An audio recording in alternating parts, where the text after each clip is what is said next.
KSEE 24 brings you a lifestyle show from women you know with Alex Delgado and Stephanie Bainham. Now, Central Valley Today.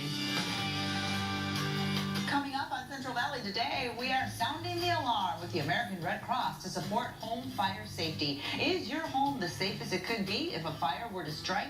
Find out as we sit down with our friends from the Red Cross. And we meet an adorable adoptable coming from Miss Winkles. What makes the animal rescue the perfect place to find your newest best friend? We'll tell you just ahead.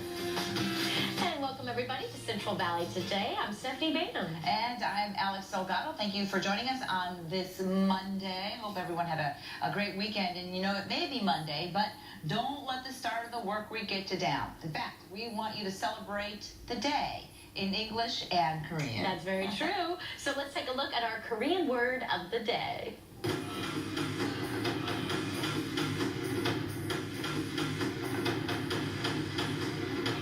The Korean word of the day is sponsored by Fresno Pacific University. I'm Lex Gray here in Pyeongchang alongside Daju. She's got our Korean word of the day. 축하합니다. And that means celebration. Hopefully Team USA and Team Korea will have lots of celebrations over the next few weeks. That's your Korean word of the day. 축하합니다. 축하합니다. That's good. Oh. 축하합니다. It doesn't sound like anything It's else. celebration. It sounds like a party. Oh, we love watching the Olympics. They're so fun. So be sure to tune in every day for our Korean word of the day. Those are great. Yeah, that's fun. Meanwhile, our next guest is all about celebrating life by making sure that you love yourself. Here to talk to us about how to achieve healthy self-esteem is Dr. Jasmine Singh. She's a resident physician at UCSF Fresno. Dr. Singh, great to have you on. Thank you so much for having me back. Can you say our Korean word of the day? 축하합니다. Ooh, That's very really impressive. good. That must mean that she loves to celebrate. She does. I do love to celebrate. And you love to celebrate ourselves, and Yes. you're here to talk about self-love. So what does that word love even mean to you? So, as far as humans have ever existed, poets, musicians, writers have all tried to explain what love is through writing and music. But to keep it simple, love is just a deep, intense affection that we have for someone else. But I think we should also think about it for ourselves. Why is it so hard for people, do you think, to love themselves and to look into the mirror and say, you're great and you're beautiful and just love yourself? Why is it so hard? Well, I think this goes back to people thinking about their self-esteem. And there's a great quote I read, and it goes, "We accept the love that we think we deserve." Love that. And So good. if someone has poor self-esteem or they struggle with that, they may be willing to accept a love that is less than what they deserve or what they should get. And talk about this poor self-esteem issue. Where do you think it comes from? Does it tie back to our childhood in those very early days? Yes, it does. So self-esteem and establishing healthy self-esteem does go back to childhood.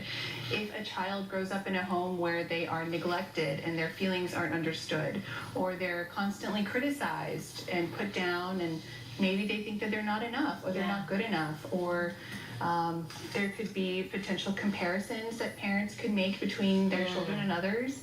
And dealing with that, it can be very difficult to establish self-esteem. I've also heard, and you say it right here, that low self-esteem occurs a lot of times when you have disapproving authority figures. Does that mean a parent that's always saying something like, your sister doesn't do this, you should do that, because your sister is like this and she's that and you're not? Yes, that is exactly right.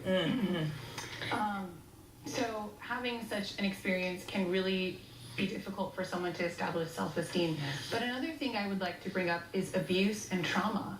When children are abused, when they go through traumatic situations, it can be difficult to trust others and trust the world. So it's very important to have a very positive, loving environment, a supportive environment for your children and for yourselves, so that we can have very high self-esteem. Yes. And you bring up you're obviously studying psychiatry or psychology? So a little bit of both. Yeah. I'm becoming a psychiatrist. I do study psychiatry, but also psychology and psychiatry are very closely tied. Yeah. So it's important to know both. It is. And so I bring that up because you mentioned here the psychologist Abraham Maslow. Maslow, yes. What is his theory on the hierarchy of needs? Because I think this is important. It is very important. So he has created a pyramid that's actually really convenient to establish the needs. It starts with the physiologic needs, which are at the most bottom, and that means food, water, clothing, shelter, air, basic things we need to survive. Yeah. But as we go up the pyramid, we need a higher needs. So the next one is safety. Safety for yourself, for your family. Very extreme examples of this is war, staying away from a war-torn area, famine, natural disasters. And also, you know, in the modern world, having insurance policies and things to keep you safe and your family safe. Yeah. But the one right above that is of love and belonging and acceptance. So as you can tell, this is a very, very innate need, a very strong need that we have. It's the third one up from the bottom on the pyramid that Maslow has created.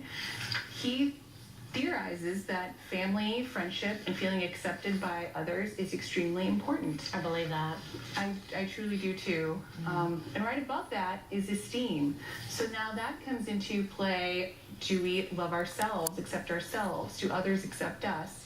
That feeling is also very important. Yeah. How do we get there? How do we get there, Dr. Singh? So I think the most important way to create healthy and high levels of self-esteem is to be very mindful of what you're saying to yourself. Now, this doesn't mean verbal, it just means thoughts that you could be having. Do you think, oh, I can't do this, or oh, I'm not good enough for this? Yeah. Those thoughts that you may automatically sometimes have in a situation are very telling of how you feel about yourself. So one should be very mindful about what they're thinking, what they're saying, how they treat themselves. And once they can find what they're thinking and saying about themselves, they can deal with that. Yes. Why do I think this way? Why do I feel that I'm not good enough for this? Or why do I feel that I'm not able to do this? I think it's so important when we're celebrating Valentine's Day, celebrating our love for others, that we also celebrate ourselves. Yeah, and loving ourselves. chocolate. Get yourself some chocolate. Dr. Jasmine actually got I us know. She loves us. We need to love ourselves too. And she also loves herself. Yes.